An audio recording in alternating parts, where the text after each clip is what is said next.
अन्य पिछड़े वर्ग को जो आरक्षण दिया जाना है वह आरक्षण दिए बगैर उत्तर प्रदेश में नगरीय निकाय के चुनाव कराने का कोई विचार नहीं। मैं यद्यपि प्रोफेसर साहब के बारे में ज्यादा बोला नहीं करता हूं, लेकिन आप उनसे पूछिएगा अपने भतीजे की अगुवाई में जब सरकार बना रहे थे, जो चला रहे थे, तब कितना आरक्षण दे करके और कैसे वो चुनाव कराए हैं। हमारे साथ बातचीत करने के लिए उत्तर प्रदेश के उप मुख्यमंत्री केशव प्रसाद मौर्य। केशव जी, आज हाईकोर्ट ने एक फैसला दिया है जिसमें ये कहा है कि जो उत्तर प्रदेश के निकाय चुनाव होने हैं उसमें ओबीसी का आरक्षण जो है वो खत्म किया जाना चाहिए। इस पूरे फैसले को आप किस तरीके से देखते हैं?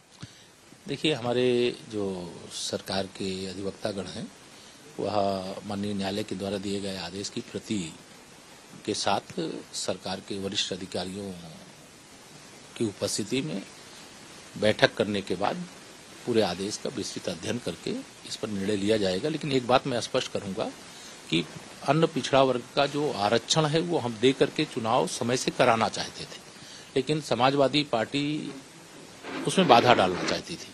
लेकिन जो भी आदेश आया है उसका अध्ययन करके और उसके बाद के निर्णय से हम आपको अवगत कराएंगे।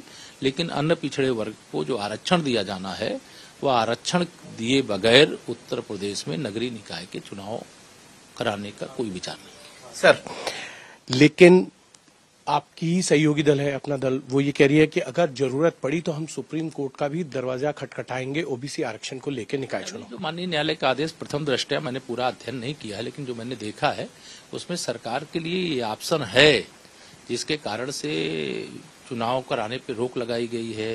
अन्य पिछड़े वर्ग के आरक्षण को रोक करके उसे निरस्त करके चुनाव कराने की बात कही गई है। उसी में ये भी कहा गया है कि सरकार अन्य पिछड़े वर्ग के आरक्षण की जो प्रक्रिया है उसको पूरी करने के बाद भी चुनाव करा सकती। तो तीनों विकल्प जो मुझे प्रथम दृष्टया ध्यान में आए, फिर भी हम विधि विशेषज्ञों से सलाह करके परामर्श करके और इस पे जो भी निर्णय होगा वह निर्णय होने के बाद आपको अवगत कराएंगे।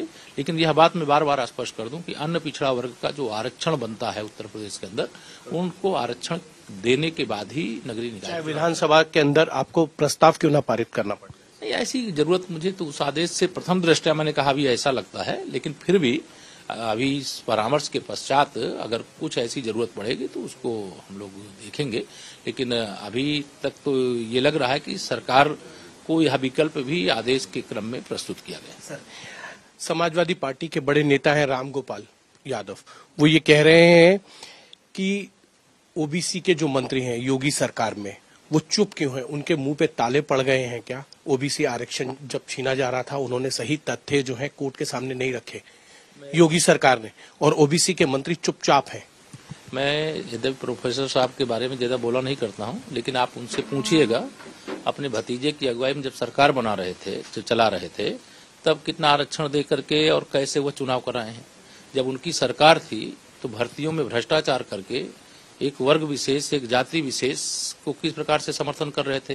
वो तो पिछड़ा विरोधी लोग हैं, उनको ये नैतिक अधिकार ही नहीं इस पर बोले। वो तो कह रहे हैं कि केशव जी कहते हैं कि मैं पिछड़ी जाति से आता हूं, मैं पिछड़ा हुआ हूं, लेकिन पिछड़ों के आरक्षण के लिए जो है वो केशव जी कुछ नहीं कर पा रहे हैं, पिछड़ों को आरक्षण नहीं दिला पा रहे हैं। ये माननीय न्यायालय के आदेश माननीय न्यायमूर्तिगण देते हैं और उसमें जिस कारण से यह चुनाव की प्रक्रिया को ओबीसी आरक्षण के बिना कराने या ओबीसी आरक्षण देना है तो उस प्रक्रिया को कैसे पूरा करना, इसी लिए हम आदेश का विस्तृत अध्ययन करके उसका निर्णय लेंगे। और मैं बार बार कह रहा हूं, बिना अन्य पिछड़ा वर्ग का जो आरक्षण है वह सुनिश्चित किए नगरीय निकाय के चुनाव कराने के पक्ष में यूपी सरकार नहीं है। अंतिम सवाल सर, सलमान खुर्शीद हैं, कांग्रेस के बड़े नेता हैं, वो राहुल गांधी की तुलना भगवान राम से कर रहे हैं। इसीलिए तो कांग्रेस उत्तर प्रदेश में पिछली बार 2019 में 1 सीट जीती थी, इस बार 0 पर उत्तर प्रदेश जहां भगवान श्री राम जी पैदा हुए थे वहां से 0 पर आउट करके भेज देगी। ये थे उत्तर प्रदेश के उप मुख्यमंत्री केशव प्रसाद मौर्य। कैमरामैन अशोक भनोट के साथ हिमांशु मिश्रा, दिल्ली।